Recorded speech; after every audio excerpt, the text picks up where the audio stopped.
Welcome to on TV. వార్తలోని ముఖ్యాంశాలు. 4 ఏళ్లుగా పదే న్యూమోనియాతో బాధపడుతున్న 17 ఏళ్ల బాలుడి శ్వాసనాళంలో దాగి ఉన్న ఆట వస్తువైన ఈలను గుర్తించి శస్త్రచికిత్స లేకుండానే విజయవంతంగా తొలగించారు Malakpet Yashoda super speciality hospital వైద్యులు. Interventional pulmonologist doctor Yugandhar Bhattu, anaesthesiologist doctor Vikram, critical care head doctor Kaladhar నేతృత్వంలోని వైద్య బృందం ఈ క్లిష్ట చికిత్సను విజయవంతంగా పూర్తి చేసింది. పదే దగ్గు, జ్వరం, న్యూమోనియాతో 4 ఏళ్లుగా ఇబ్బందులు పడుతున్న 17 ఏళ్ల బాలుడిని మలక్పేట యశోద సూపర్ స్పెషాలిటీ హాస్పిటల్కు తీసుకురాగా international pulmonologist doctor Yugandhar Bhattu నేతృత్వంలోని వైద్య బృందం సమగ్ర పరీక్షలు నిర్వహించింది. బ్రోంకోస్కోపీ చేయగా శ్వాసనాళంలో 4 ఏళ్లుగా ఆట వస్తువైన ఈల చిక్కుకుపోయినట్లు గుర్తించారు. అనంతరం డాక్టర్ విక్రమ్ నేతృత్వంలోని అనస్థీషియా బృందం సహకారంతో డాక్టర్ కళాధర్ పర్యవేక్షణలో జనరల్ అనస్థీషియా కింద ఎలాంటి ఓపెన్ సర్జరీ అవసరం లేకుండానే ఈలను విజయవంతంగా తొలగించారు. చికిత్స అనంతరం బాలుడి దగ్గు, శ్వాస సమస్యలు పూర్తిగా తగ్గి ఊపిరితిత్తుల పనితీరు కూడా మెరుగుపడ్డట్లు వైద్యులు తెలిపారు. పదే న్యూమోనియా, తగ్గని దగ్గు వంటి లక్షణాలు ఉంటే నిర్లక్ష్యం చేయకుండా వెంటనే నిపుణుల్ని సంప్రదించాలని వైద్యులు సూచించారు. మరిన్ని వార్తా విశేషాలకు చూస్తూనే ఉండండి on TV Telugu news channel. చేసిన తర్వాత ఏదైతే మనకు ఆట వస్తువులాగా పీక, విజిల్ అని అన్నామో అది బయటికి తీయడం అనేది 4 సంవత్సరాల నుంచి తీసేటప్పుడు బ్లీడింగ్ కావచ్చు, ఆక్సిజన్ పడిపోవచ్చు, ప్రాణాపాయం కావచ్చు, ఓపెన్ సర్జరీ లాంటిది కన్వర్ట్ చేయాల్సిన అవసరం ఉంటుంది. వీటన్నిటికీ రిస్క్ తీసుకొని లోకల్ అనస్థీషియా నుంచి జనరల్ అనస్థీషియా పూర్తి మత్తు డాక్టర్ విక్రమ్ అండ్ వాళ్ళ టీము, కళాధర్ అండ్ టీం, మేము క్రిటికల్ కేర్కి సంబంధించిన టీం. సో ఇలా మేము అందరి పర్యవేక్షణలో అన్ని ఎక్విప్మెంట్స్ రెడీగా ఉంచుకొని అవసరం ఉంటే ఓపెన్ సర్జరీ కూడా రెడీ అయిపోయి అలాంటి సినారియోలో ఆపరేషన్ థియేటర్లో మనము విండ్ పైప్లో నుంచి, వాయునాళంలో నుంచి పీకను తీయడం జరిగింది. అది తీయడం ఏదైతే ఉందో ఆ 2 సెంటీమీటర్ పీక మనకు ఉండేది వాయునాళం ఉండేది 1.5 సెంటీమీటర్ నిలువుగా పోయి అక్కడ అతుక్కొని కండ పెరగడం, శ్వాసనాళాన్ని ఇబ్బంది పెట్టడం.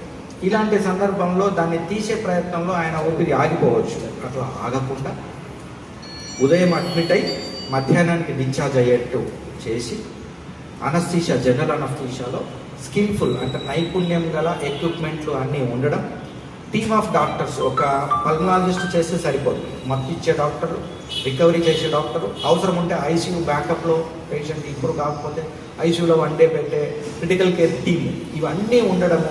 అలాంటి ఫెసిలిటీ ఉన్న దాంట్లో ఆల్మోస్ట్ 1 డే ప్రొసీజర్ లాగా, హాఫ్ డే ప్రొసీజర్ లాగా చేయడము, బయటపడడము. 4 ఏళ్ళ నుంచి ఇబ్బంది పడుతున్న శ్వాస సంబంధిత లక్షణాలు ఏవైతే ఉన్నాయో, దగ్గు, తెమ్మడ, జ్వరం రావడము, ఇవన్నీ తగ్గిపోయి తన పనులు తను చేసుకుంటూ తను ఇంటర్మీడియట్ ఎగ్జామ్స్కి వెళ్ళారు. ఈరోజు వాళ్ళ పేరెంట్స్ కూడా వచ్చారు, మనకు వాళ్ళ వర్షన్లో కూడా చెప్తారు. సో దీంట్లో మనం చెప్పాలనుకున్న పాయింట్ ఏంటంటే, చిన్న పిల్లలకే ఈ ఆట వస్తువులు కానీ ఫారిన్ బాడీలు లోపలికి పోతాయి అనేది అందరికీ తెలుసు. వాళ్ళు ఎందుకంటే సరిగా మింగలేకపోవడము ఇట్లాంటి వాటి వల్ల. కానీ ఇది పెద్దవాళ్ళకు జరగవచ్చు. అంటే పర్టికులర్లీ బెడ్ రిడన్ ఉన్న వాళ్ళు, పెరాలసిస్ వచ్చిన వాళ్ళు, రీహాబిలిటేషన్ సెంటర్లో ఉన్న వాళ్ళు, వీళ్ళకి ఏంటంటే మింగే శక్తి కొంత తక్కువ ఉండడం వల్ల, కోఆర్డినేషన్ లేకపోవడం వల్ల శ్వాసనాళంలోకి పోవడం జరుగుతుంది. అది కాకుండా ఇలా అడాలసెంట్ ఏజ్ ఏదైతే ఇప్పుడు 17 సంవత్సరాలు ఇంటర్మీడియట్ ఏజ్ గ్రూప్లో ఉన్న వాళ్ళు కూడా ఇలా లోపలికి శ్వాసనాళంలో ఇలాంటి ఫారెన్ బాడీ అంటాము మనం వీటిని. సో అది ఎలాంటి శ్వాసనాళానికి సంబంధించిన తెమ్మడ ఇలాంటివి కాకుండా మిగతా ఏదైనా ఫారెన్ బాడీ కిందనే లెక్క. అది బియ్యం గింజనే కావచ్చు, అన్నం గింజనే కావచ్చు, పల్లి గింజనే కావచ్చు, ఇట్లాంటి ఆట వస్తువే కావచ్చు.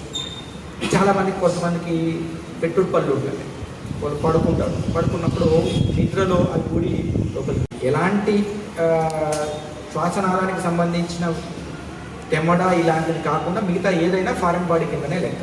అది బియ్యం గింజనే కావచ్చు, అన్నం గింజనే కావచ్చు, పల్లి గింజనే కావచ్చు, ఇట్లాంటి ఆట వస్తువే కావచ్చు.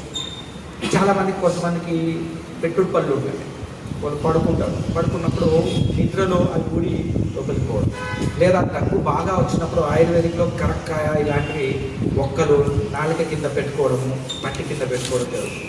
ఇలాంటివి పెట్టుకొని పడుకున్నప్పుడు కొంత ఆస్పిరేట్ కావడం. దీనికన్నా ముందు ఒక 80 ఇయర్స్ వాళ్ళకు కూడా మనం తీయడం జరిగింది.